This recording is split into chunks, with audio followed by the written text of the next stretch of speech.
আমি এটা এক্সপেক্ট করি না প্রাইম মিনিস্টারের কাছ থেকে। আমি তার চেয়ারকে সম্মান করি, কিন্তু আমি যেমন তার চেয়ারকে সম্মান করি, তারও উচিত আমাদের চেয়ারগুলোকে সম্মান করা। কেন বলবেন বাংলায় সব চোর তাই আমি টাকা বন্ধ করেছি? উত্তরপ্রদেশ সবচেয়ে বড় চোর, মহারাষ্ট্রের আপনার ডাবল ইঞ্জিন সবচেয়ে বড় চোর, বিহারের ডাবল ইঞ্জিন সবচেয়ে বড় চোর। আগে চোরদের দিকে তাকিয়ে দেখুন, বাংলাকে অসম্মান করার জন্য কটা টিম পাঠিয়েছিলেন? 186টা টিম পাঠিয়েছিল। Can you imagine? সব পঞ্চায়েত তো আমাদের নয়, নানা দলের আছে। কিছু প্রবলেম হয়েছিল, আমাদের কাছে প্রশ্ন করা হয়েছিল।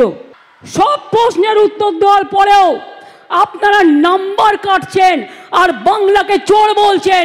চোরের গদ্দারদের নিয়ে আপনারা মিটিং করছেন আর আপনারা বাংলাকে চোর বলছেন। লজ্জা করে না? লজ্জা, ঘৃণা, ভয় তিন থাকতে নয়, একটা কান না কাটা থাকলে আর একটা কান কাটার ভয় থাকে। এদের দুটো কানই কাটা, তাই কান কাটার কোনো ভয় নেই।